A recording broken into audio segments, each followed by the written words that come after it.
Muy bien, les agradecemos su presencia en este momento. Damos inicio a nuestra siguiente conferencia a dos voces que lleva por título Decolonizando las identidades docentes, a cargo del doctor José Ignacio Rivas Flores y la doctora Analía Elizabeth Leite Méndez. Me voy a permitir muy brevemente dar de manera general algunas de las características de nuestros conferencistas. La doctora Analía es profesora del Departamento de Didáctica y Organización Escolar en asignaturas del grado de primaria y en el posgrado másteres de Sociología Aplicada, Políticas y Prácticas de Innovación Educativa. Es doctora en Educación por la Universidad de Málaga, coordinadora del Grupo de Investigación PROCEI, Profesorado, Comunicación e Investigación Educativa de la Universidad de Málaga. Es profesora en la Universidad Nacional del Noreste, Resistencia Chaco, Argentina, hasta el 2004. También es investigadora en diversos proyectos relacionados con las identidades docentes, comunidades de aprendizaje, relaciones escuela-comunidad, prácticas disruptivas en niveles de educación primaria y secundaria. Es autora de numerosos artículos, capítulos de libros y libros. Entre algunos de ellos podemos encontrar Profesorado, Formación e Innovación, los grupos de trabajo como vía para la construcción de un profesorado reflexivo y crítico, nuevos contextos para la formación del profesorado, el aprendizaje en la universidad, las voces del alumnado, entre muchos otros más. El doctor José Ignacio Rivas Flores tiene una orientación de investigación, la cual se centra en tres líneas.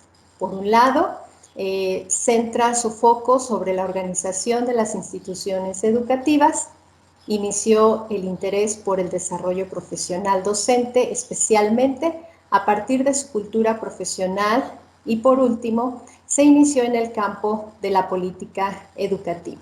En cuanto al primero, trabajó sobre el sentido de la institución escolar y el modo como figura la experiencia de los sujetos que participan de ella.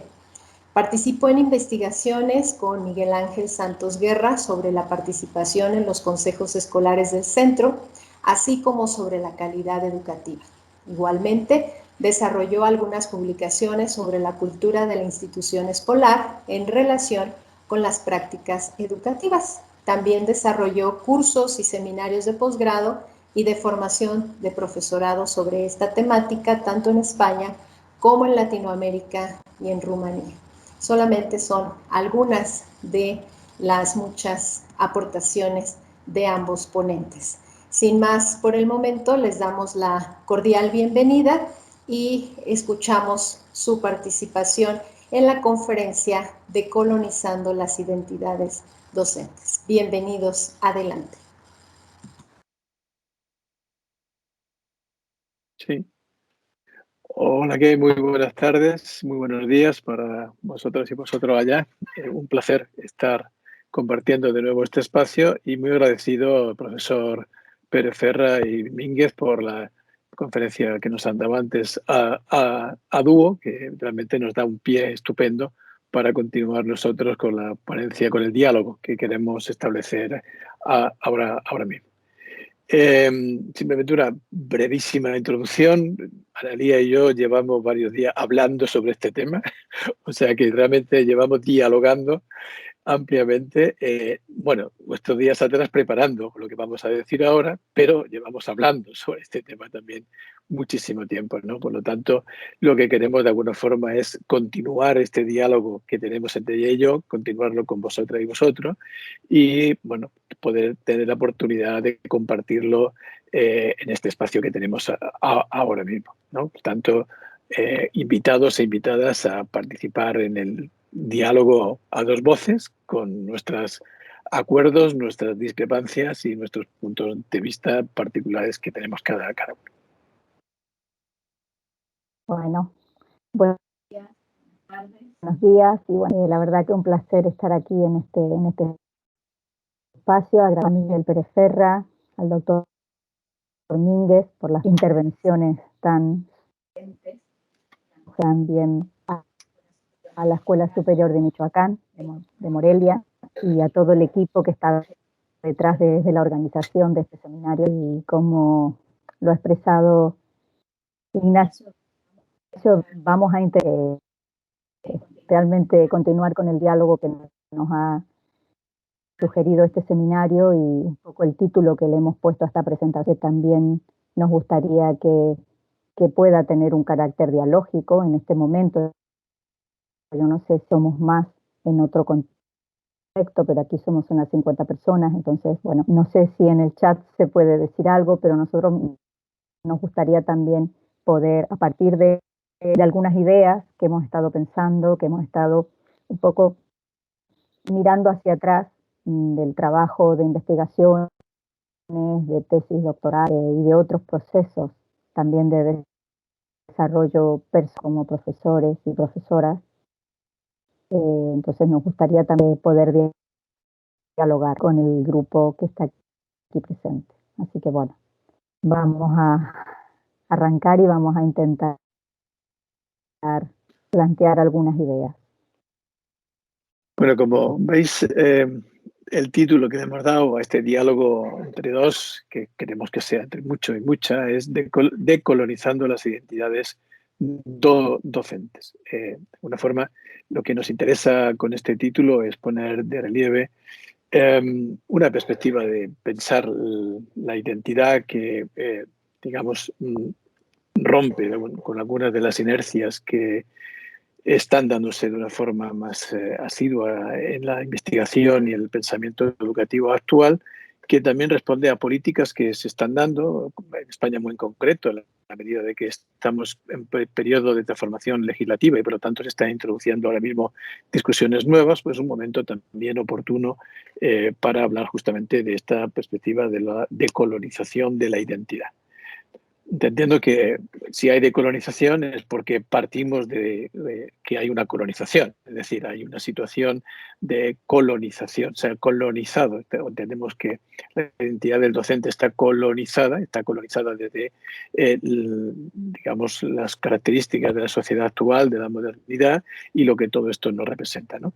Por lo tanto, decolonizar lo entendemos como poner la identidad del docente en relación a cuáles son las matrices del poder, de las dinámicas del poder que están establecidas actualmente en la sociedad en relación a la educación y en relación a la actividad que el docente, la docente hace cotidianamente en sus clases, en su aula, etcétera, etcétera.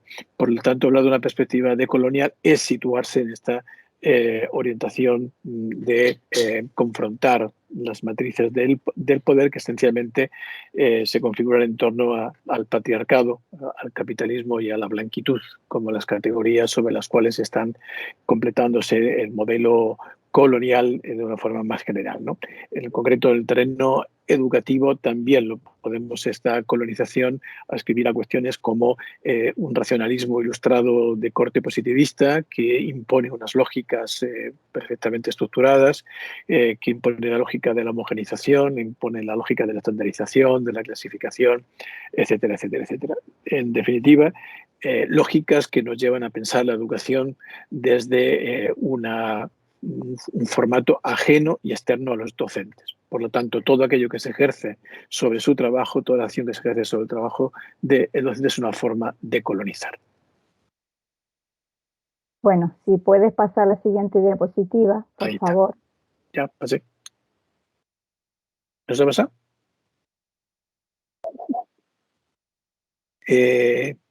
Bueno, no se ha pasado, no sé por qué.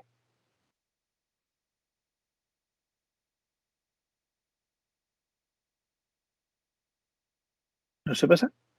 No, bueno, no hay problema. Estas son las dificultades. Entonces, un poco a partir de lo que ha planteado mi compañero, nosotros vamos a plantear como 5 ejes, ¿no? Ya se ha planteado el primero, por qué decolonizar las identidades docentes. Parece que está muy de este concepto en este momentos. Tampoco queremos desde la academia ponerlo sobre la mesa y vaciarlo de contenido, pero creemos que desde justamente esta idea de cómo vamos visibilizando, cómo vamos deconstruyendo estas matrices de poder, están presentes en las conceptualizaciones, en las teorizaciones con las que trabajamos desde la universidad, con las que nos relacionamos con el profesorado y demás. Entonces, los 5 ejes, ya hemos dado el primero, bueno, ahí se ve esta primera explicación o de alguna forma poner sobre la mesa qué estamos pensando, por qué lo estamos planteando de esta forma. Un segundo eje, revisar y remitir de alguna manera o tal vez revisitar desde esta idea de colonizadora el concepto de identidad o identidades. Otro eje, que queremos también plantear algunas ideas sobre las identidades y la praxis docente. Otro sobre el papel de la investigación, qué pasa con la investigación sobre identidades docentes, que creo que también requiere una mirada. Y por último, algunos desafíos para poder un poco aterrizar y concretar en el trabajo cotidiano que tenemos todas y todas y todos.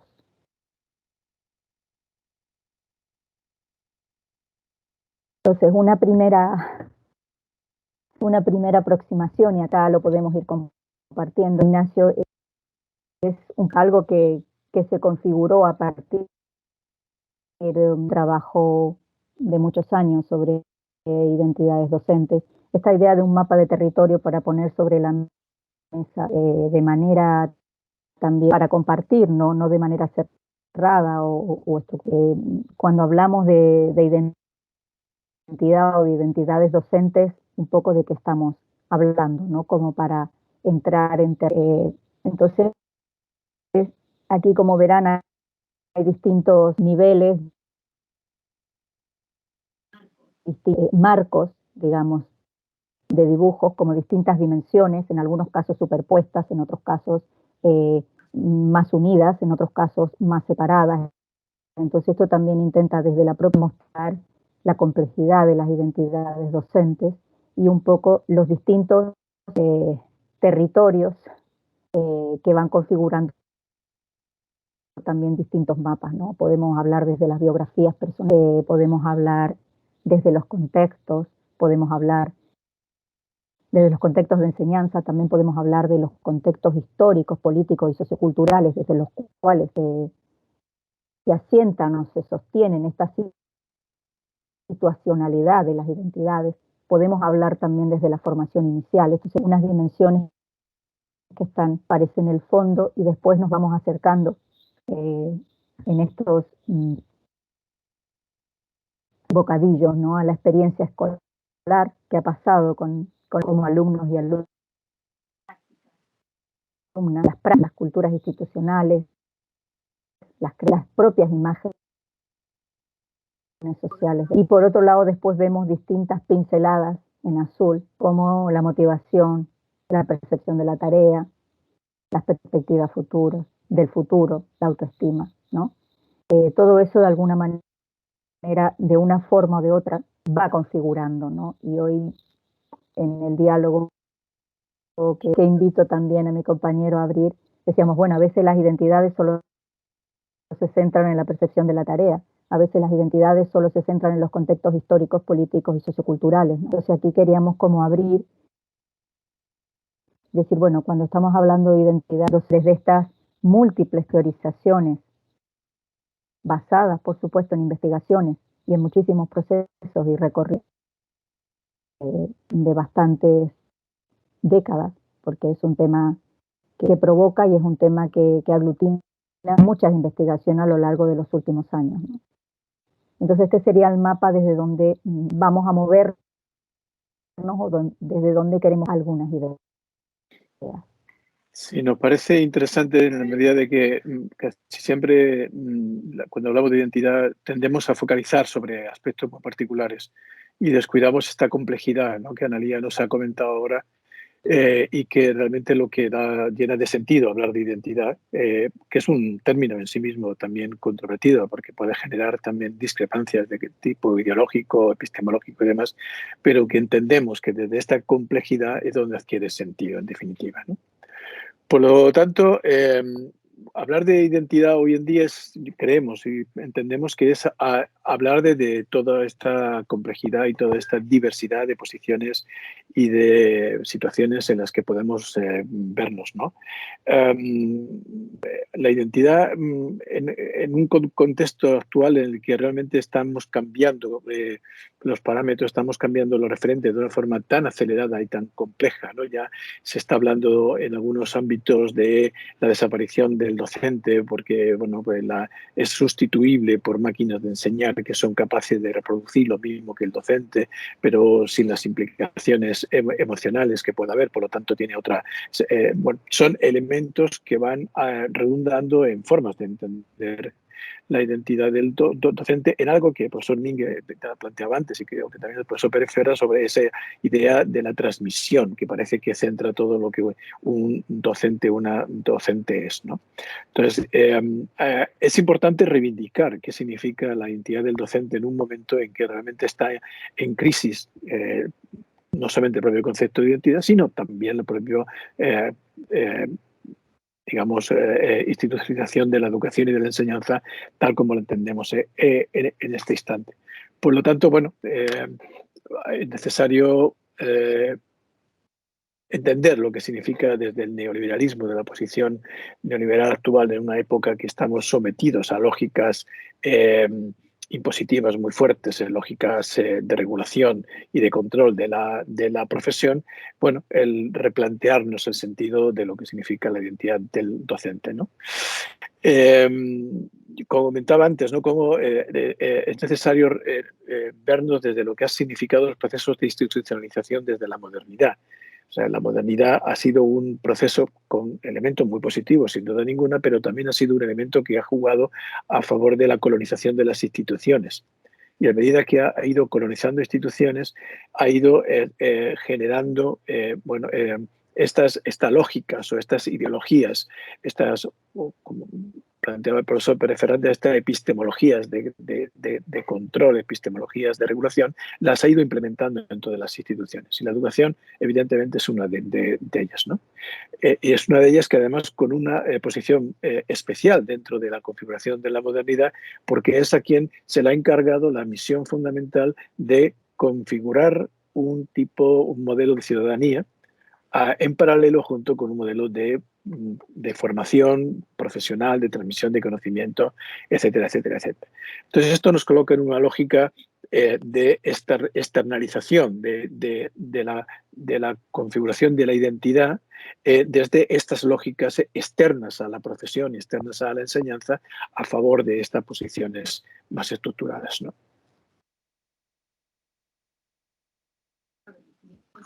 Claro, y en este sentido nos preguntaban desde esta matriz de poder, un poco mira desde qué corriente, desde qué lógica, ¿no? Estamos hablando de identidades docentes y también pensamos que hay teorizaciones que de alguna forma configuran cierta forma de entender y esto también orienta ciertos caminos hacia la comprensión. Además de esta configuración de la profesión, cómo está configurada en este momento, respondiendo a muchas cuestiones prescritas. Otro punto importante es el tema de las tutelas, ¿no? De la profesión docente. Es decir, la profesión docente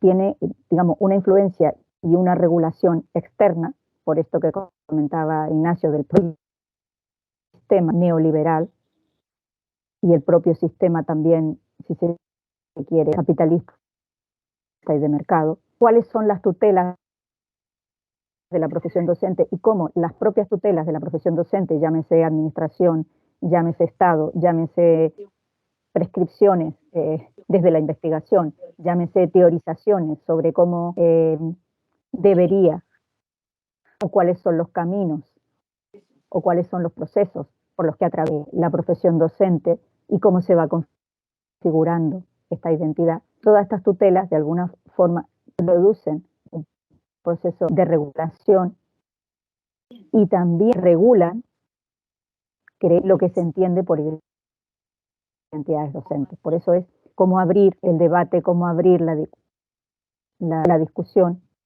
y también atendiendo a esta complejidad que mencionábamos anteriormente, ¿no? No podemos hablar solo de los contextos, no podemos hablar solo de la cultura, no podemos hablar solo de los procesos de institucionalización, cómo se conjugan en esta idea de pedagogía de la alteridad que comentaba el doctor Mínguez, ¿no? Desde las propias personas y desde el propio proyecto que cada docente, tanto de forma individual como de forma colectiva, quiere desarrollar, ¿no? Es importante mirar estos procesos, estas dimensiones de control externo que ponen en un, digamos, si se quiere, de sumisión, si se quiere también en algún lenguaje que se está usando de subalternidad, si se quiere, de la profesión. Entonces, desde este punto de vista también podemos pensar las identidades. Sí, en relación a lo que Analía planteaba ahora, destacar dos elementos creo que son importantes de entender para manejar, digamos, la idea de la colonización de la profesión. La primera es que la profesión docente está regulada por el Estado. Yo creo que esa es la primera condición que tenemos que poner. Desde la modernidad, el Estado se hace cargo de la educación, como hemos dicho antes, y regula la profesión. Todo el siglo XIX fue un proceso de ir construyendo modos de regulación de la profesión a partir de esta idea racionalista que luego se convierte en tecnocracia, ¿vale?, de la profesión. Actualmente, en la mayoría de los estados, lo que vemos es que la definición de la profesión del docente viene dada desde el propio Estado con una regulación bastante exhaustiva de lo que es la profesión y el tipo de tareas que tiene que desarrollar, que se transfieren a través de una serie de elementos muy diversos, como por ejemplo el currículum, como por ejemplo normativas sobre el funcionamiento y organización de los centros escolares, por ejemplo sobre la construcción de un espacio-tiempo, etcétera, etcétera, ¿no? Y la segunda es la del mercado. Y el mercado, porque estamos viendo como cada vez más entra la ideología de mercado a formar parte de la educación, no solamente por procesos de privatización, que también, sino esencialmente por la mentalidad, por la ideología, por la epistemología de mercado, que es una epistemología de regulación, de gestión. Y esta idea de la gestión está muy incorporada a la identidad de la profesión. Por lo tanto, podemos plantearnos algunas ideas en torno a la identidad de esta perspectiva de la colonización que me parece que son interesantes para ir avanzando en la reflexión. Analía igual nos cuenta algo sobre la perspectiva esencialista.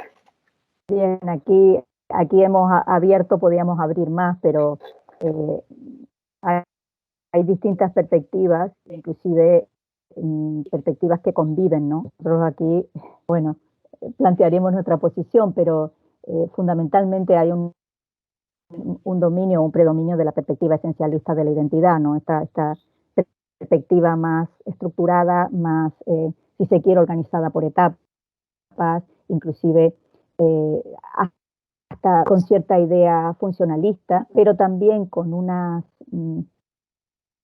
discurso y unos conceptos que a veces acompañan, ¿no? Esta idea de por ahí del el novel, el experto, bueno, hay una perspectiva como que solo atiende la esencia, solo atiende esta estructura, pero a veces se mira menos o deja en segundo plano este propio proceso dinámico, este proceso complejo.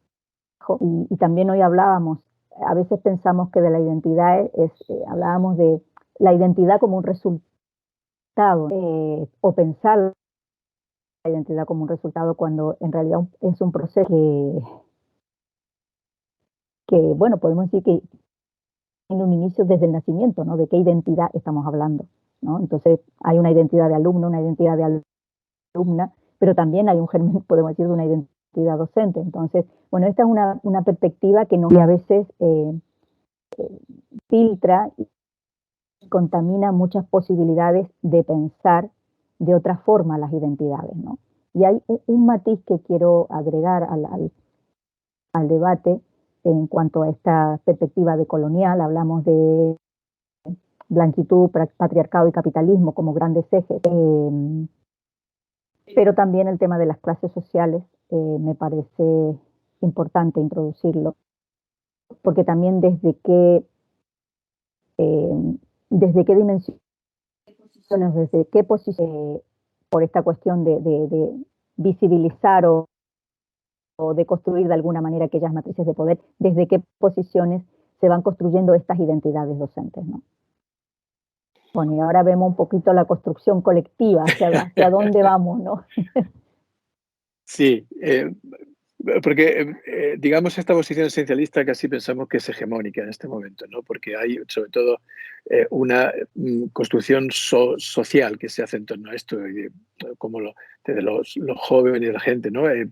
Tiene identidad, construye la identidad, ha adquirido una identidad, etcétera, etcétera, ¿no? Y como la situación actualmente de auge de los nacionalismos y sobre todo el nacionalismo de derechas, esto está siendo un elemento muy importante.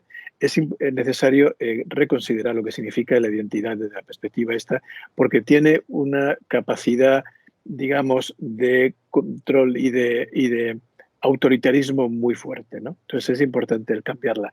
Y es importante el cambiarla entendiendo que la identidad es algo que uno tiene, no es que tiene, pido disculpas, que está presente desde que uno nace, porque la identidad forma parte de lo colectivo, forma parte de dónde estamos. Decíamos antes, una de las características de la modernidad es la deslocalización, ¿no? Pensar en un sujeto distópico, fuera del tiempo y del espacio, idealizado, etcétera, etcétera, ¿no? Y esto es una condición, digamos, muy colonizadora de la idea de la entidad, porque le sitúa al sujeto fuera del tiempo y del espacio, ¿no? Y es importante situarlo justamente ahí. Es decir, el sujeto nace en un contexto, nace en un espacio donde se realiza, donde va construyéndose, ¿no? Un espacio, un tiempo donde crean condiciones para su desarrollo y para irse construyendo. Y eso lo va haciendo en la medida que está en relación con otros, con otras, con los contextos en los que está, etcétera, etcétera, etcétera. De alguna forma, desde que el niño nace en un sitio concreto y nace entonces con unas características, una condición, con unas posibilidades, con etcétera, etcétera, etcétera, a partir de las cuales construye su futuro, construye su vida, ¿no?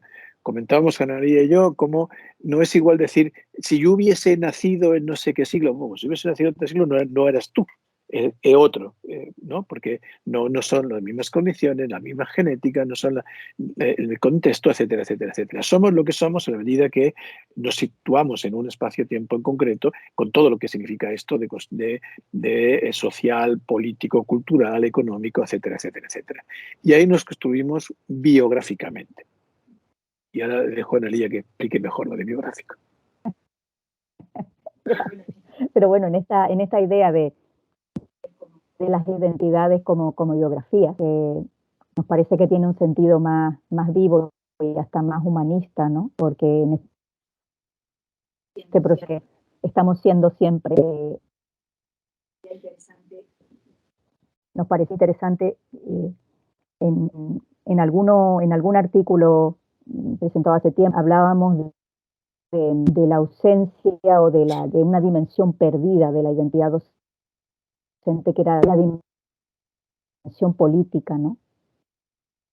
Y por eso nos interesa retomar, porque desde ciertos patrones y ciertos modelos hegemónicos, digamos, esta dimensión política no es una dimensión que esté valorada, sino que es una dimensión que a veces escuché desde la experiencia de estar en centros educativos, de compartir con docentes, mejor no te metas, por esta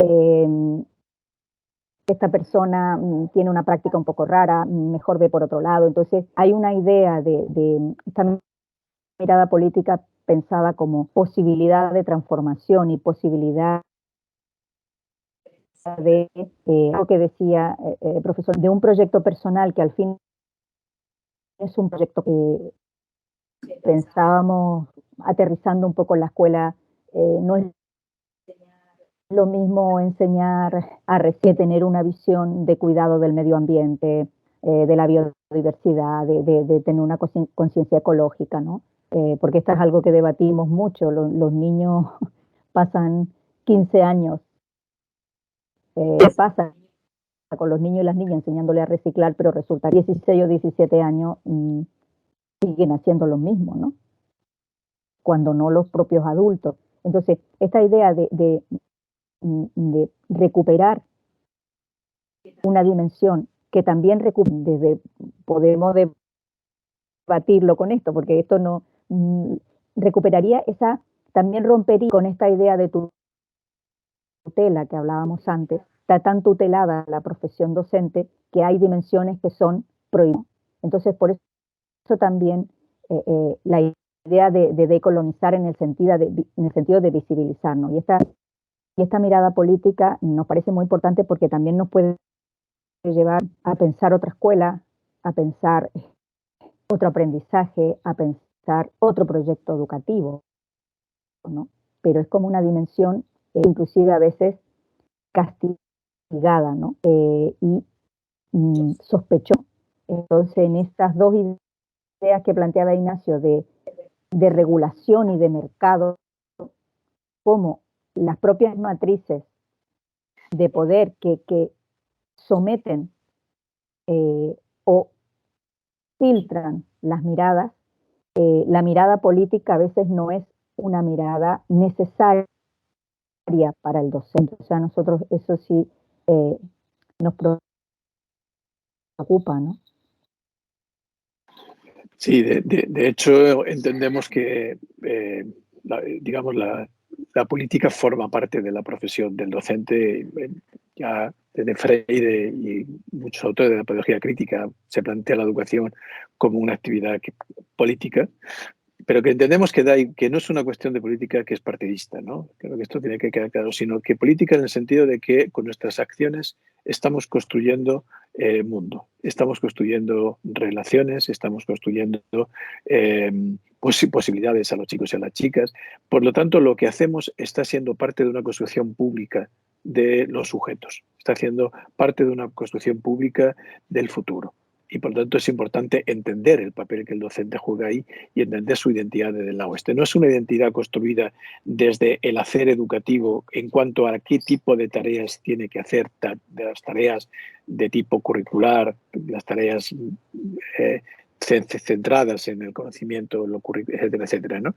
Sino que sus acciones, en cuanto al tipo de vínculo que genera con los chicos y las chicas y el tipo de vínculo que genera a partir de ahí con el conocimiento, con el sistema mundo, con las posibilidades de crear un mundo de un tipo o de otro, es fundamental. Por lo tanto, todo eso significa construyendo políticamente la educación, ¿no? Entonces, el docente, aún cuando haga renuncia, como María decía ahora, ¿no?, a lo político, o cuando se le haga que renuncie a lo político, está siendo político. Su actuación es política, ¿no? Por lo tanto, es importante entender hasta qué grado podemos ir reconstruyendo esta identidad desde esta perspectiva decolonial, identificando el valor político del trabajo del docente.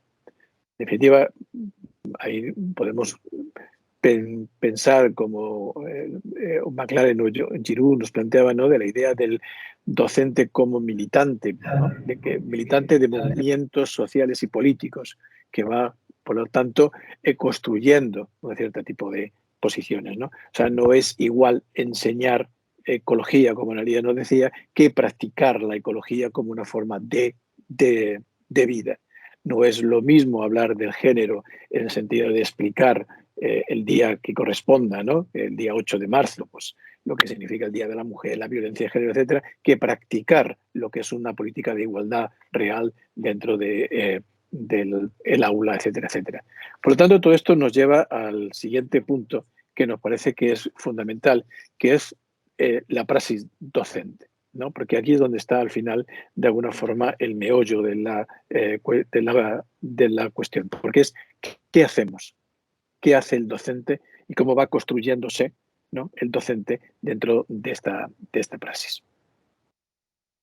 Bueno, y aquí vamos a ir planteando, hay un matiz con respecto a, porque también creo que es importante en el planteamiento, en un planteamiento de colonizador también debatir o ser crítico con los referentes que planteamos, ¿no? Y en este sentido se ha mencionado a Maglares,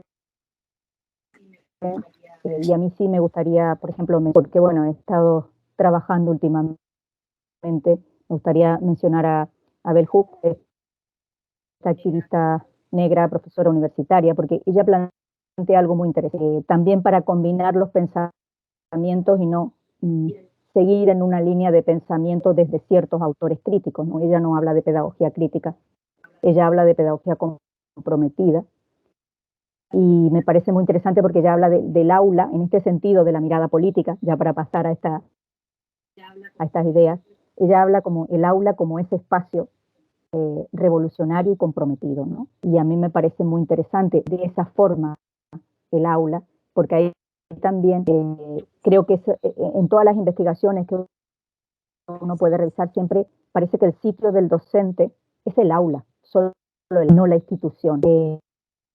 Pero el aula, es decir, desde ese espacio pequeño que cada uno tiene, sí que puede transformar, ¿no? Entonces, esta idea de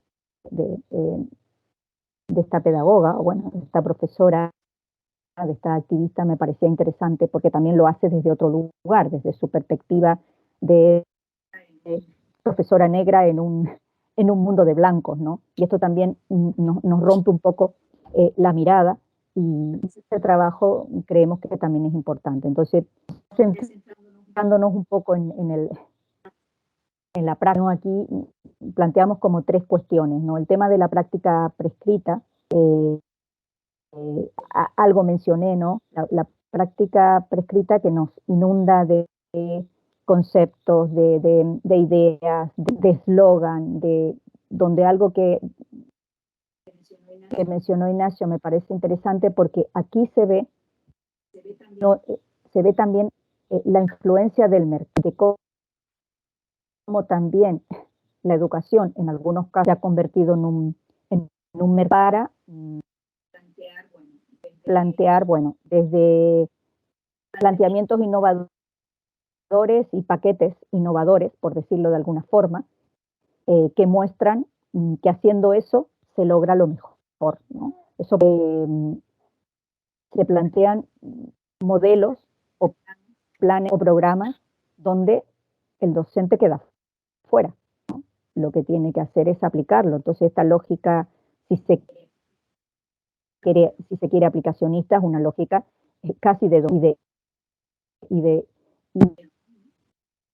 dominio de la propia tarea docente, donde no puede decidir absolutamente nada. De esto también hay mucho escrito, pero esta práctica casi prescribe tanto que despoja de posibilidades, de decisiones, y está tan metido en este momento en el ámbito educativo que prácticamente no hay cuestionamiento. Es decir, si hay orientaciones o si hay programas de rúbrica, aplicamos los programas de rúbrica. Si vamos por el trabajo con competencia, si hay una revisión nueva de la taxonomía de Bloom, con todas las connotaciones epistemológicas que tiene, vamos con la nueva taxonomía de Bloom. Digo, ¿cómo? Hay tantas que al final la praxis docente en que se convierte, ¿no? Y ahí le lanzo la pregunta a Ignacio, esto de por qué la docencia como una profesión moral. Bueno, porque justamente lo que nos planteamos con la profesión docente, hay un eco por ahí, es que estamos construyéndonos desde proyectos de sociedad que suponen, por lo tanto, formas de vida y formas de pensamiento. Y en ese sentido, entonces, construimos desde la relación con el otro y con la otra. Por lo tanto, estamos construyendo formas de pensar el mundo, de actuar en el mundo y de estar en el mundo, lo cual es un proyecto que es moral. Nosotros hemos escrito ya unas cuantas veces acerca de lo que es la moral neoliberal de la escuela en este momento, ¿no?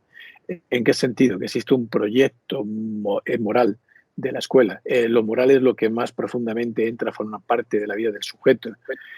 Cuando queremos controlar una sociedad, construimos un tipo de moral capaz de gestionar cuáles son los modelos de relación, cuáles son los modos de actuar, los modos de actuar aceptables, los no aceptables, etcétera, etcétera. Hay un eco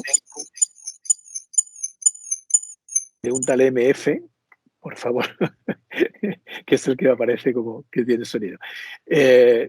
Me disculpo, pero es que me llega el eco y entonces no me escucho bien. Gracias. Bueno, en ese sentido es el que lo planteamos. O sea, la docencia se construye desde un proyecto de sociedad, un proyecto de vida. Y mucho más allá. Es decir, Freire, por ejemplo, planteaba como la tarea fundamental del educador no es tanto enseñar cosas concretas, ¿no? Sino vivir éticamente, dando un paso más allá de la moral, ¿no? La moral nos remite a proyectos más globales, la ética es el día a día, es la cotidianidad. Entonces, es interesante recuperar esta idea de Freire, donde nos plantea la tarea educativa como una forma de vida ética. Por lo tanto, pensar la identidad del docente desde lo ético y no solamente desde lo instructivo, desde el ejercicio de la profesión, desde la aplicación de técnicas, metodologías, etcétera, etcétera, etcétera, ¿no? Entonces, esto es importante considerarlo porque justamente no es una profesión que trabajemos digamos, en un entorno aislado, independiente. Trabajamos con sujetos, trabajamos construyendo junto con sujetos cosas, ¿no? Y hay una relación que se establece que también tiene que ver con la política. Si nosotros nos situamos en una dimensión de autoridad, evidentemente lo que estamos es representando un proyecto de sociedad, la moral social de tipo más jerarquizado, más autoritario. Por lo tanto, ¿cómo decolonizamos ese tipo de identidades para construir de otro modo, ¿no? Pues evidentemente desde un posicionamiento ético, y me remito a las ponencias anteriores del profesor Mingue y Pérez Ferra sobre esta necesidad de pensar la profesión desde ahí, ¿no? Y además porque me parece que es importante... No, me refería, bueno, a al hablar de la praxis, ¿no? Del docente. Perdón, cuando concluyáis quisiera hacer yo una pregunta. Soy Miguel Adelante, Pérez. Miguel, no, adelante, Miguel. Bueno, Analía e Ignacio, me parecen muy interesantes las cosas que estáis afirmando, pero a mí me está rondando por la cabeza una cuestión es cómo ponerle el cascabel al gato. Entonces, la cuestión es la que se dice popularmente aquí en Andalucía. La cuestión es la siguiente. Habéis hecho referencia al tema de la modernidad, que nos aportó cosas muy interesantes. Por ejemplo, el desarrollo que tenemos ahora mismo en los temas tecnológicos y en la democracia, en otras cosas, ¿no?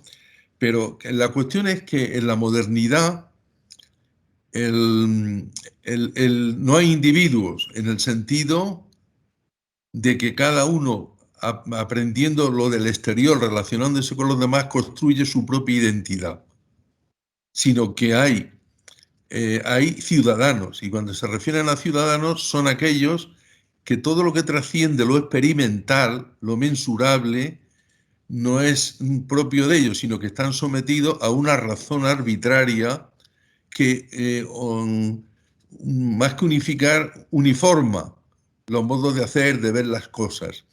Eso, por ejemplo, ahora mismo lo estamos viendo con lo que lo hemos dicho Ramón y yo, de la razón instrumental.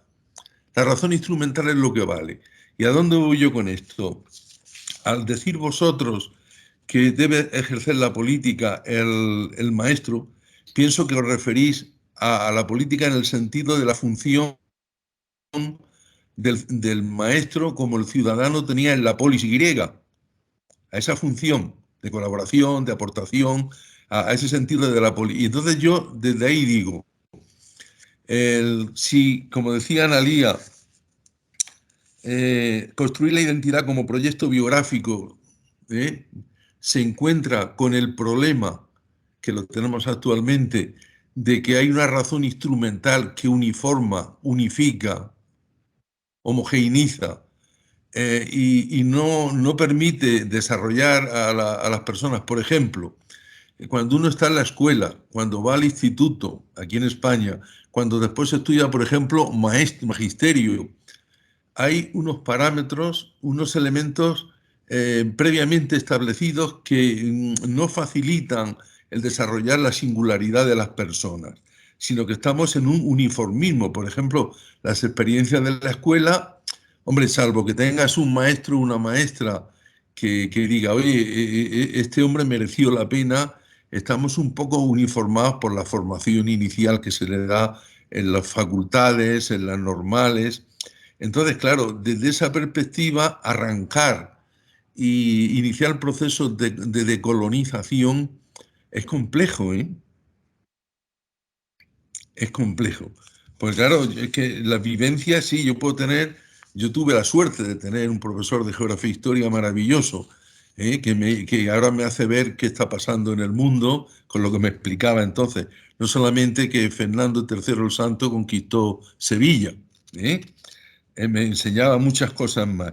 Pero claro, construir la identidad como proyecto biográfico y desde ahí generar procesos de decolonización, yo lo veo complejo porque estamos instalados en la herencia de la modernidad, con esa razón instrumental donde, bueno, hay mucha homogeneización, mucha implementación en las escuelas, en los mismos facultades de lo que hacen otros, pero que de hecho los hay, gente singular, creativa, pero no es la norma general. Muchas gracias. Y bueno, la lógica esa efectivamente está ahí, pero justamente el reto es cómo somos capaces de ir transformándola, ¿no? O sea, creo, como tú lo has dicho, también lo comentamos antes, la modernidad ha aportado muchas cosas. A veces igual tendríamos que repensarnos qué de positivo tiene todo el desarrollo tecnológico que nos ha abocado a situaciones dramáticas, ¿no? Y cómo quizá no ha ido en paralelo lo que ha sido un desarrollo tecnológico, industrializado, etcétera, con una ética justamente de las relaciones, ¿no? Y cómo entonces ha sido poner por delante todo el desarrollismo y dejando atrás el humanismo. Entonces, cuando se pierde el sentido humano del progreso, acabamos por perder el sentido ético, ¿no? Y por lo tanto nos abocamos a una sociedad autoritaria, como estamos viendo. O sea, la democracia fue un triunfo en su momento, pero evidentemente ahora tenemos una democracia muy domesticada, una democracia autoritaria, como algunos autores dicen, ¿no? Entonces esto es complejo, claro, pero la educación tiene una responsabilidad aquí. Es decir, tenemos una responsabilidad en qué tipo de ciudadano estamos construyendo que permitimos que se creen situaciones como la de ahora, con Ucrania o con otras que están dado antes, ¿no? Porque no es la única guerra que tenemos. Hay como no sé cuántas guerras en este momento en marcha en este mundo, ¿no? Entonces, ¿qué ha hecho la educación para que esto sea así, ¿no? Entonces, eso es cuando la modernidad ha perdido el sentido ético. Por eso yo creo que es importante como profesión recuperarlo y empezar vosotros lo habéis dicho antes, ¿no? Empezar a pensarlo desde esta dimensión de las relaciones. Por ejemplo, otro caso más, ¿no? Otra situación, las condiciones de trabajo del docente.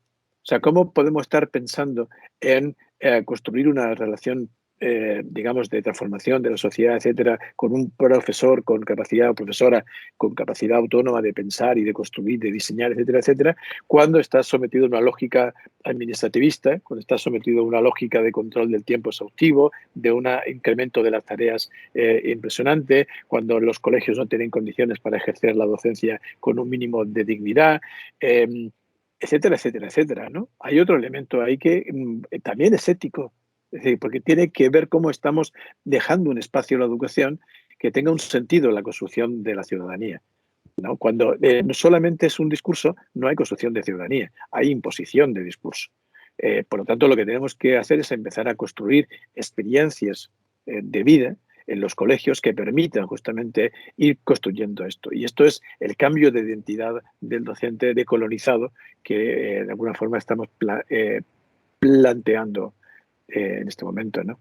Creo que el profesor Mínguez tenía la mano levantada para hablar. Sí, se me permite. Por supuesto. Bueno, porque el discurso creo que me ha motivado, ¿no? Porque habéis aterrizado en el terreno de lo ético y algo tenía que ver con lo que yo hablaba, ¿no? Yo creo que la escuela es un enorme caudal. Cuando digo la escuela, digo la educación, todo el sistema educativo es un elemento que está muy controlado por el Estado. ¿Por qué? Porque lo peor que puede ocurrir en un Estado es que la ciudadanía piense y que la ciudadanía sea libre y que la ciudadanía tome las riendas de su propia vida. Aquí, cuando estamos hablando de ética, no estamos hablando de principios, no estamos hablando de un pensamiento moral, sino que estamos pensando en que la educación, si es una acción ética, que yo lo comparto desde una determinada perspectiva, eso implica un serio riesgo, es lo que quiero decir. ¿Hacia qué? Este es el problema. Y creo que, como decía nuestro querido colega Miguel, este es el cascabel que hay que poner al gato. ¿Hacia dónde camina la educación? Y esto es lo peligroso porque el Estado, cualquiera, sea de derechas, de izquierdas, autoritario, etcétera, etcétera, busca el control. Y esto hay autores que sabéis muy bien, lo conocéis muchísimo mejor que yo, que la escuela es un sistema de reproducción social. Nosotros hablamos de una educación como liberación y por eso pues hacemos sintonía con la pedagogía de la pedagogía del oprimido de Freire y todo esto. Pero es que la ética, si quiere ser comprometida, nada más que hay un compromiso y es el alumno, es el estudiante. Cuando hablamos de identidad docente, que me parece muy interesante, podemos correr el riesgo de centrar el discurso en el docente, cuando debíamos estar focalizando qué respuesta le estamos dando a los alumnos para que puedan construir un proyecto de vida ética. Y eso implica, y ya con esto termino, y eso implica que el docente o tiene su profesión en lo ético, y si no, se convierte en un eslabón más de la cadena de reproducción. Era este el motivo, pero yo quiero felicitar la intervención de Analía y de José Ignacio, por supuesto también de Miguel, puesto que remamos con distintas matices pues, en una misma dirección. Muchas gracias. Muchas gracias. Yo quería retomar algo, ya también enlazo con lo que ha comentado Ramón, en esta idea que hablábamos de identidades como biografía. En realidad no estamos pensando solo en el sujeto como individuo, como individualidad, que creo que esto también, por lo menos desde mi punto de vista, es a veces la perspectiva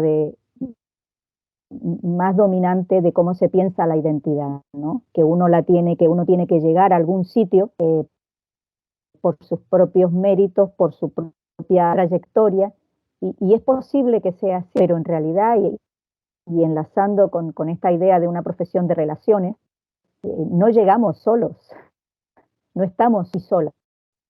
El tema es que esta propia, digamos, esta cultura y lo que ha comentado Miguel claramente, ¿no? Esta tecnocracia, esta tecnocratización nos va llevando a una homogeneización, bueno, todos vamos en la misma línea, pero eso también aterrizando en la realidad de proyectos educativos, suceden otras cosas. Entonces, este es un debate que teníamos con Ignacio. A veces las propias teorías o teorización visibilizan determinadas cosas y ocultan otras. Entonces, hay muchísimos proyectos colectivos, comunitarios, cooperativos, mucho más de lo que uno piensa, tanto en España como en Latinoamérica, ¿no? Donde hay otra idea de la profesión, inclusive no se habla de forma experiencias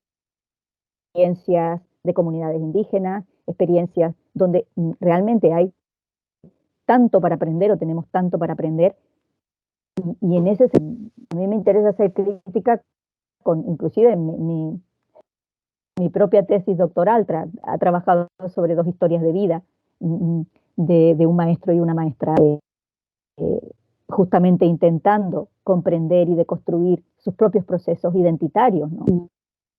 Y en este sentido, siempre hay un colectivo, aunque esa palabra a veces también es mala palabra, ¿no? Siempre hay compañeros y compañeras, siempre hay un aprender de los otros y las...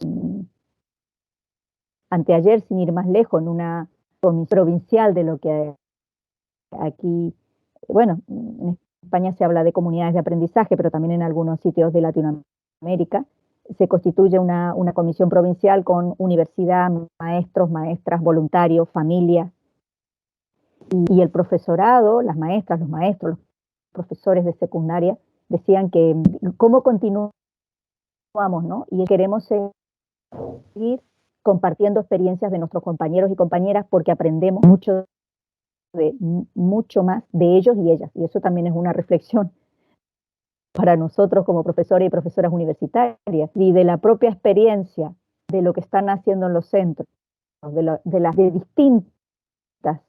distintos proyectos, de distintas experiencias de vida con familias, con niños, con niñas. Ese aprendizaje es el más importante para compartir. También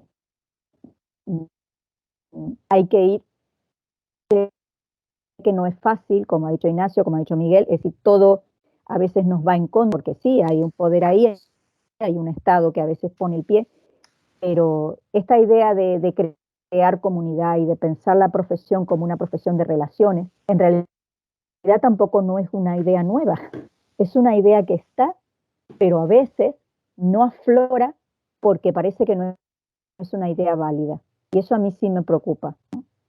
Bueno, lanzo para seguir, nos quedan unas pocas ideas, dejo ahí que continúe Ignacio.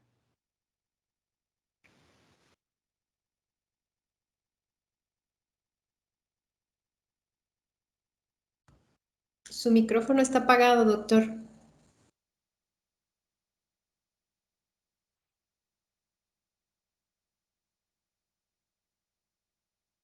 Perdón, lo apagué para que no hiciese eco Analía y luego me acordé de volverlo a poner. Decía que hay elementos que juegan de una forma importante en los comentarios que estáis haciendo ahora. Y es el que de alguna forma parece que seguimos pensando o corremos el riesgo de seguir pensando la identidad como una cuestión individual, ¿no?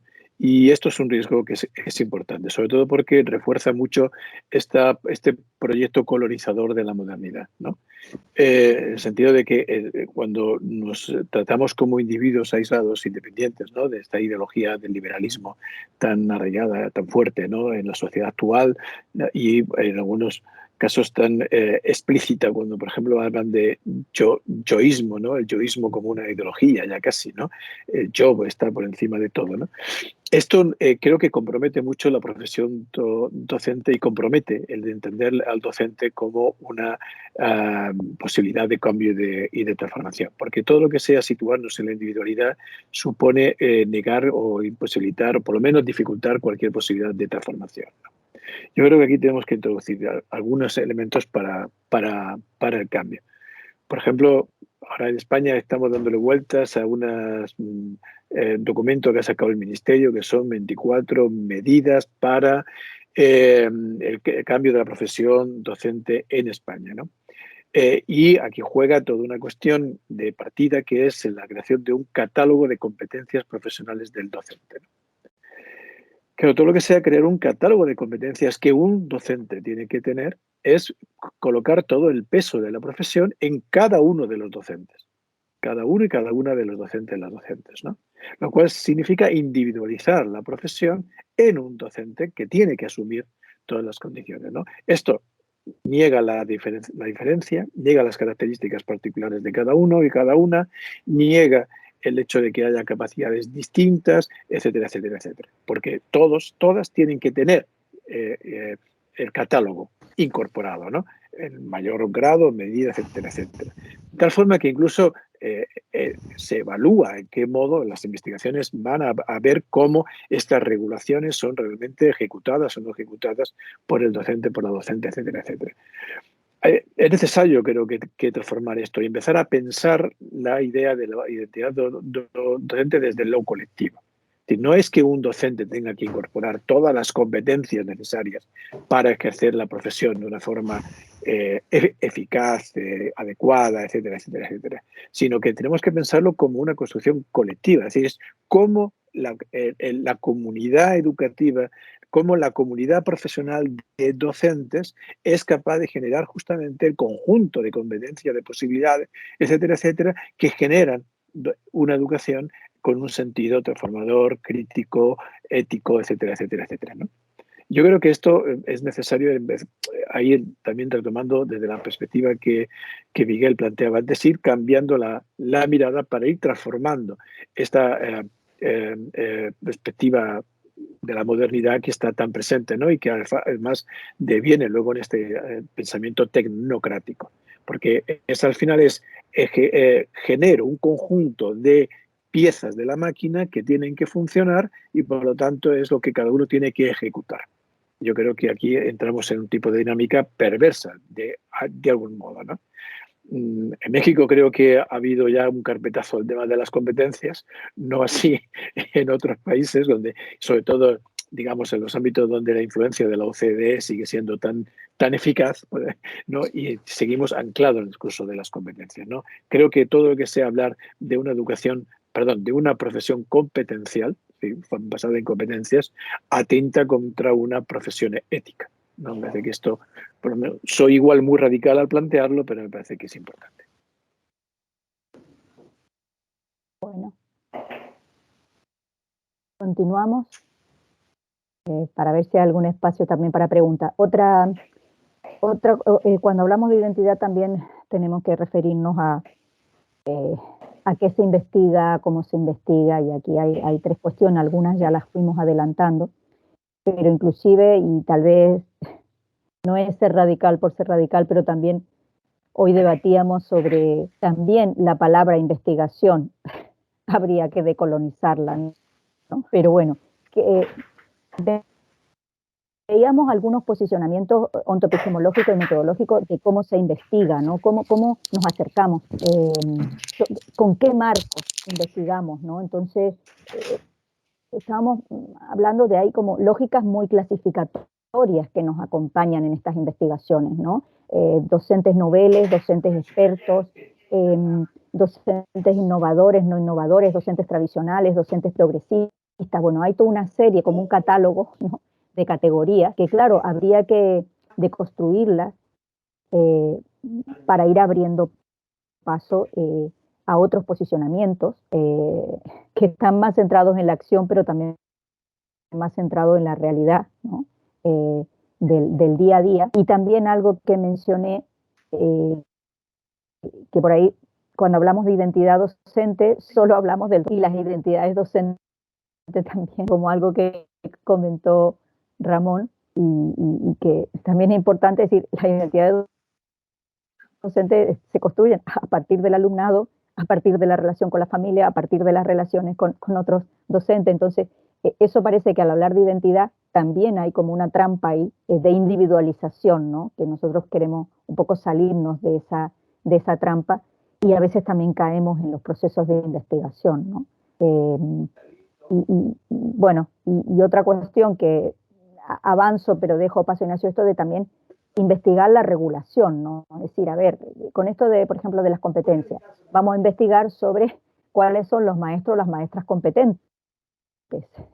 Entonces, en realidad, estamos investigando sobre una regulación y estamos reforzando esos procesos de regulación que despojan de posibilidades, de sentido a la propia profesión. Entonces también, sí que aquí quiero mencionar también el docente, esto que se hablaba antes del síndrome del quemado, pero el docente también está, no en general, pero hay como una cierta desesperación y está como un poco desesperanzado, ¿no? En el sentido de se van sumando regulaciones y a veces desde la propia universidad nuestra investigación lo que hace es más regulación en cuanto a cómo deberían ser, ¿no? Entonces, en ese sentido también creemos que las investigaciones sobre las identidades docentes también hay que darle una vuelta, ¿no? Sí, de hecho, yo creo que la investigación misma se convierte en una regulación, ¿no? Cuando la investigación quiere ser prescriptiva o prospectiva, y entonces cualquier IVA que queramos colocar de ahí, ¿no? Lo convertimos también en una fuente de regulación, que es necesario como investigadores e investigadoras que reconozcamos cuál es nuestro lugar y nuestra responsabilidad en la construcción en los modelos profesionales y de identidad del docente en este sentido, ¿no? Porque, por ejemplo, hemos hablado de las competencias, de los currículum prescritos como elemento de regulación, etcétera, pero hay un concepto que está siendo muy opresivo, creo yo, sobre el docente, que es el de las buenas prácticas. Yo sé que lo que estoy diciendo igual ahora mismo va a generar algo de controversia, ¿no? Porque cuando decimos buenas prácticas estamos generando una ejemplificación de algo que pensamos que es lo que tiene que funcionar frente a otras cosas, ¿no? Es decir, una buena práctica es hacer X cosas porque ha considerado que tiene éxito en no sé qué dónde, ¿no? El problema es, como decía antes, que esto va siempre ligado a esta idea de deslocalización que arrastramos con la modernidad. Es decir, las buenas prácticas, ¿dónde y cómo? ¿No? O sea, no podemos desligar las buenas prácticas a la situacionalidad. Es decir, ¿en qué contexto, en qué escenario se están generando las buenas prácticas? Y hay un montón de investigación en torno a cuáles son las buenas prácticas en matemáticas, las buenas prácticas no sé qué, las buenas prácticas, etcétera, etcétera, etcétera, proponiendo, ¿no? Y además con esta idea de proponer modelos sobre los cuales ir construyendo la profesión. Bueno, lo cual yo creo que efectivamente pues, es una forma de regulación más que la investigación somete a esta lógica, ¿no? Con otro añadido más, ¿no? Y es que el modelo epistemológico de la investigación, en el que está basándose todo esto, sostiene esa segregación entre teoría y práctica, que es otro elemento esencial. Todavía no hemos entrado dentro de esta perspectiva, Nadia y yo lo hemos hablado mucho, ¿no? Durante estos días mientras preparábamos esto. Es decir, al final estamos reproduciendo un modelo de segregación de teoría a la práctica, ¿no? Porque estamos haciendo investigación que incide justamente en estas ideas que estamos diciendo de regulación, de buenas prácticas, de desarrollo de competencias, etcétera, etcétera, etcétera, ¿no? Al final, entonces, parece que por un lado estamos construyendo, bueno, y los modelos de formación son muy, muy, muy claros, ¿no? Es decir, como los modelos de formación establecemos unas dinámicas teóricas, ¿no? Tal, que luego llevamos a un practicum que está segregado de la teoría, que queremos que luego sea recuperado integrando las teorías que ha hecho antes, ¿no? No existe tal separación de teoría y práctica. En una perspectiva decolonizadora de la identidad del docente, teoría y prácticas son parte de la misma realidad. O sea, no podemos actuar sin pensar. Y el pensamiento mismo es una forma de actuar. Por lo tanto, la teoría y la práctica son dos formas de estar en el mundo y de actuar en el mundo, no separadas. No existe separación de teoría y práctica. Si la investigación no incorpora esto, realmente es complicado, ¿no? Y esto nos lleva al último elemento que decíamos de la investigación, investigar colaborando, que le lanzo la pelota a Analía para que lo cuente ella. Sí, yo había levantado la mano por un matiz que se me está ocurriendo ahora en el debate. Esto es importante, el diálogo, porque uno va pensando las ideas. En esto de buenas prácticas, también a mí me parece importante porque también fíjense cómo se plantea, ¿no? Buenas prácticas, acciones o experiencias que los docentes comentan o cuentan y esas buenas prácticas se muestran para que puedan ser replicadas. Pero claro, yo acá quiero abrir dos cuestiones. Una cosa es compartir la experiencia y los conocimientos de los propios docentes, de su propia práctica, ¿no? Que también su propia práctica o su propia praxis tiene un elemento, hablar de praxis, ¿no? Parece más rico, ¿no? Para romper con esta dicotomía teoría-práctica, entonces hablar de praxis como esta acción que ya en sí misma supone un conocimiento, ¿no? Entonces, al hablar de buenas prácticas, en este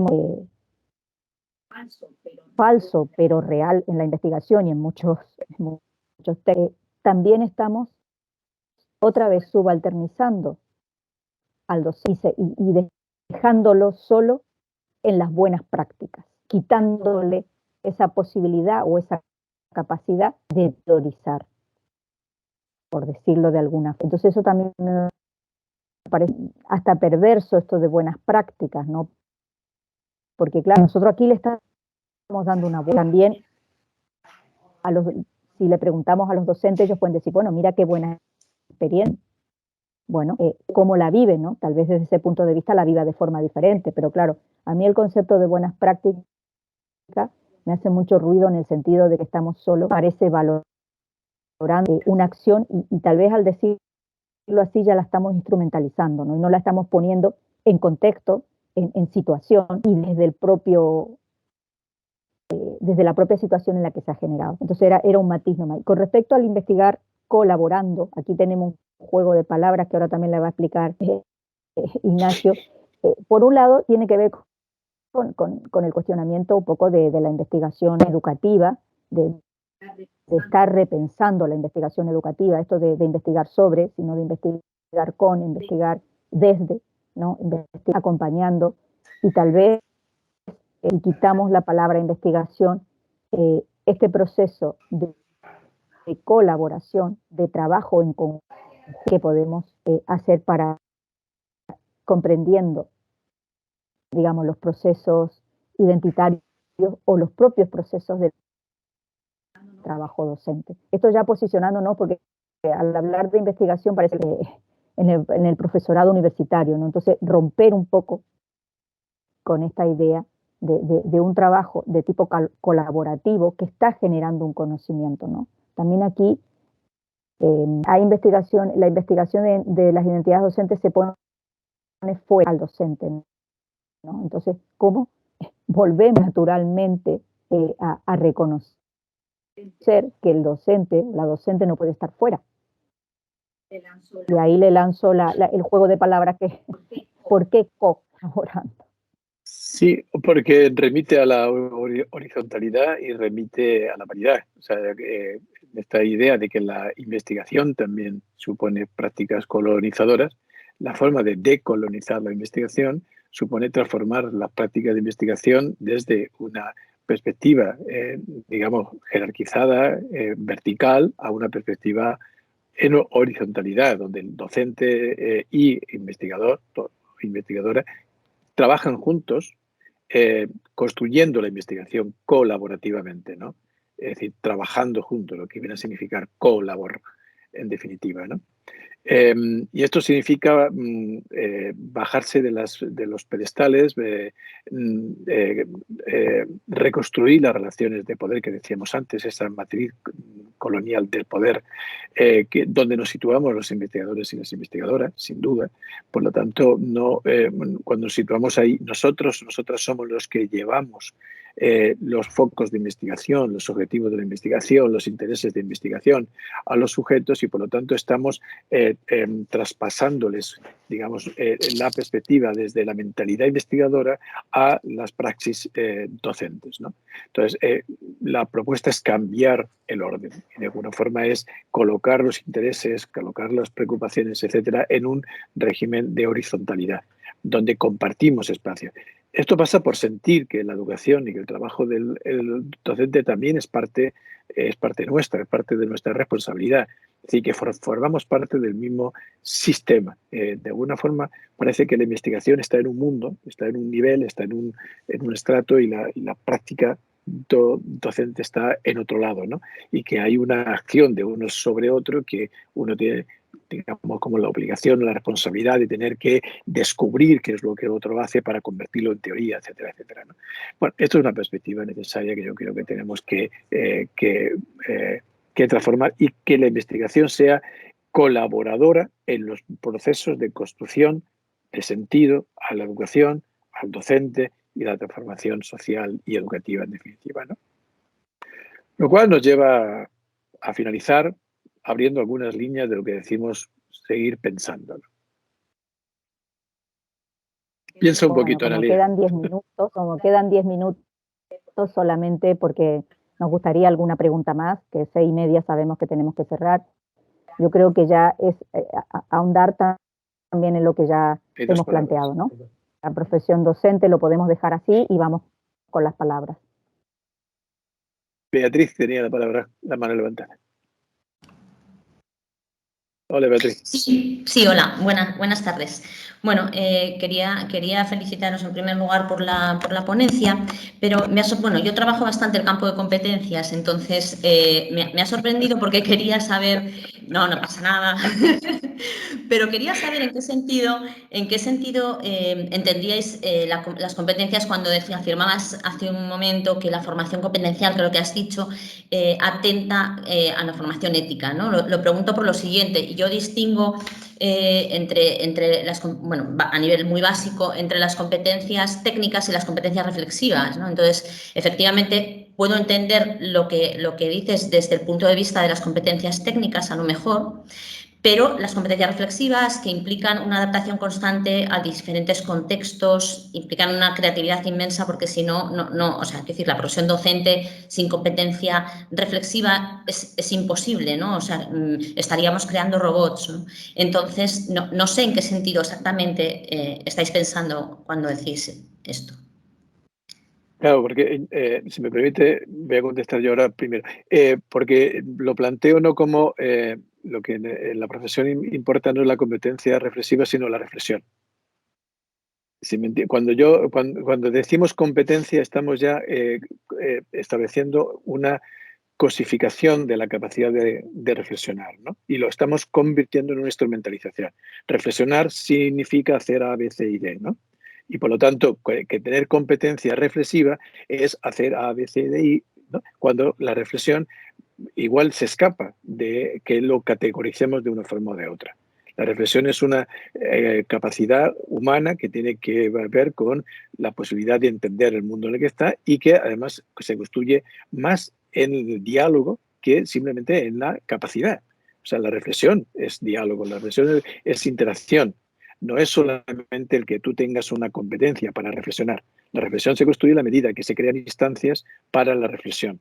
Y eso significa reconstruir el modelo de profesión para que la reflexión sea una parte fundamental de cómo estamos construyéndola, ¿no? O sea, yo es que entiendo que cuando hablamos de competencias siempre estamos de alguna forma objetivizando algo que forma parte del desarrollo de la persona y de su construcción, ¿no? Y que cuando lo cosificamos, creándole, digamos, una categoría, digamos, lo que estamos haciendo es intentar sacar del sujeto mismo esos componentes para devolvérselos transformados, ¿no? Transformados a partir de una definición externa de lo que el docente o la docente necesita y construye en su relación y en su vida en la profesión, ¿no?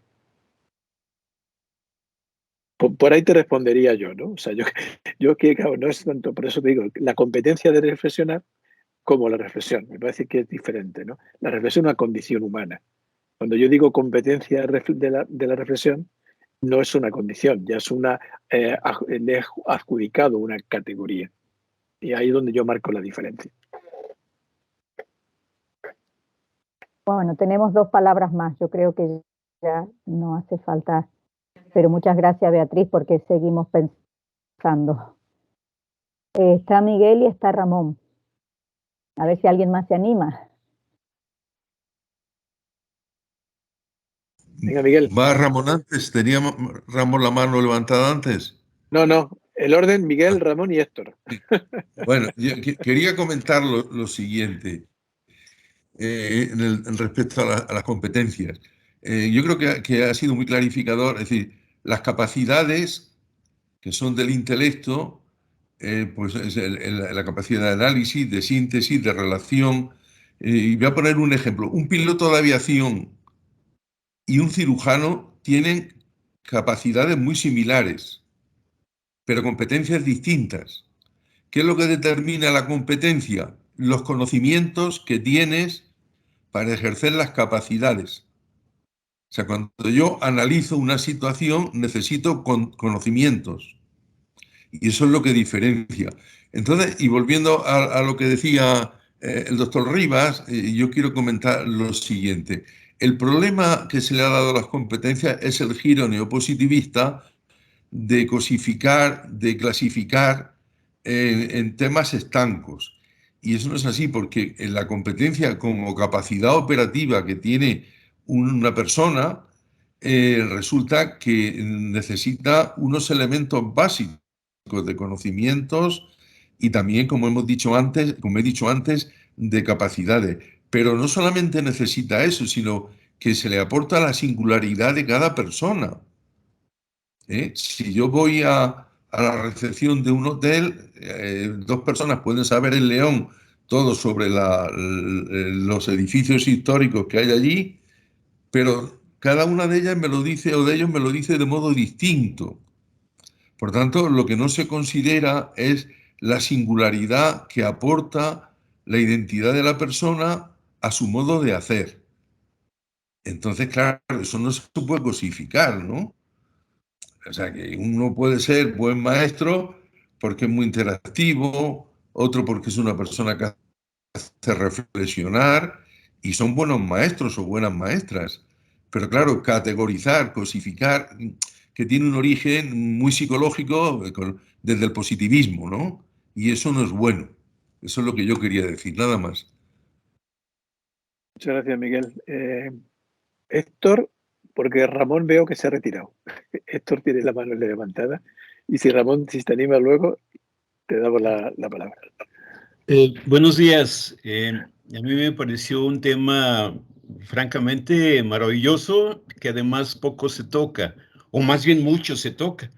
Lo que no se toca de repente es que la escuela, todas, universidad, normales, etcétera, están pasando por momentos caóticos y de incertidumbre por la ausencia de la aplicación de la norma. Ahorita estaba hablando, se habla de personalidad docente, de investigación, de competencias, pero no se hablan de los diagnósticos previos. Por ejemplo, 1994, se trabajó en análisis institucional en una universidad de aquí y en unas normales, en las 4 normales de aquí. Y lo que pasa en esto es docencia, nombramientos con maestros con déficit intelectuales y problemas de autoestima. Además de, en todos lados existen los chambitas, los que buscan sus trabajos para completar el gasto, sus salarios. Y la actividad dentro de la misma escuela. Escuelas con demasiada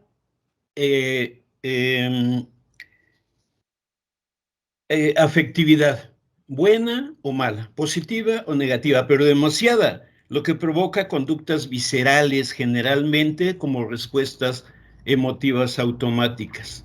El director contra el maestro, docencia contra la secretaria, alumnos contra maestros, etcétera, etcétera. Alumnos, fíjense, hay una cosa bien importante, exdirectores o exrectores siguen en la escuela, bloqueando, etcétera, etcétera. Alumnos prostituidos, coludidos con otros docentes, y eso es personalidad docente. Amañados y en contra de sus antiguos maestros dentro de la misma institución, ¿no? figuras muertas que siguen influyendo en la vida de las instituciones, en la vida de la propia institución. Entonces, eso es un análisis institucional que se aplicó en 4 normales y en una universidad. Es decir, esa es la personalidad docente. Esa es, desafortunadamente. Y esto se hizo en 1994 y con un sistema, análisis institucional, propiciado por la UAM Xochimilco. Entonces, eso se está llevando a todas las instituciones y este es el resultado de la personalidad docente. Y por lo tanto, bueno, y también hay una justificación, creo yo, que el docente es un asalariado del Estado y es un repetidor de las políticas estatales. Hay poca autonomía, hay poca iniciativa, hay poca creatividad. Yo no sé si en algún momento va a desaparecer o cuál sería la solución. Bueno, a mí me gusta mucho meter ruido y esto es parte de volver a la realidad. No meternos tanto en... estaba yo platicando con la maestra Rosario Gómez, la doctora Rosario Gómez, que pareciera ser que entre más verbo, entre más palabras sofisticadas, parecían ser más intelectuales. Y eso es lo que está pasando en Latinoamérica. Mucho se habla, pero la realidad es que no se llega a nada, ¿no? Entonces pareciera ser que entre más confuso sea el lenguaje, más intelectual pareciera. Bueno, esa es mi aportación. Gracias. Muchas gracias, Héctor, y muchas gracias a todas y todos por vuestro comentario y vuestra atención. Estamos en la hora ya, ¿verdad, Lisa? Sí, así es, pero si el doctor Mínguez todavía quiere comentarnos algo, ampliamos un minutito, está bien. Pues agradezco mucho la deferencia, ¿no? Y ¿Qué te ha esto provocado ya? es que me provocó. Fíjense que a veces la vida no son conocimientos, sino son gestos. Y el gesto que me ha hecho la doctora Elisa o maestra Elisa es un gesto ético, de deferencia, de reconocimiento, de prestarme atención. Lo digo por referencia a un comentario anterior en relación a las competencias. La ética no es competente. ¿Hay alguien éticamente incompetente? No. Ahora sí que podemos decidir si nuestra vida es ética o no es ética. Eso sí, pero no porque seamos competentes. Un médico tiene unas grandes competencias y técnicamente puede matar o no puede matar, técnicamente. Pero no depende de la técnica, depende de la ética. Si mata o no mata. ¿Qué quiero decir con ello? Que el docente se le puede preparar muy bien en muchas competencias, pero no es ético. Es otra cosa. Es lo que quería decir y solamente pues no quiero abusar más del tiempo y agradecer vuestra atención. Muchísimas gracias. Muchas gracias a ti, Ramón. Queremos agradecer este espacio tan rico de diálogo porque es la idea de ir construyendo, deconstruyendo y escuchándonos. A través de la red que conforma la Escuela Normal Superior de Michoacán, la Asociación Universitaria Iberoamericana de Posgrado y la Red Iberoamericana de Investigadores para el Desarrollo de la Identidad Profesional, queremos reconocer al doctor José Ignacio Rivas Flores y a la doctora Analía Elizabeth Leite Méndez de la Universidad de Málaga, España, por su participación con la conferencia a 2 voces denominada Decolonizando las Identidades Docentes, el día 24 de marzo del presente año en el marco del seminario Horizontica, la Utopía Posible 2022, Identidades en la Formación Docente. Muchas gracias, doctor, doctora, un placer haber estado escuchándolos. Nos dejan pensando y reflexionando sobre nuestra identidad docente. Muchas gracias.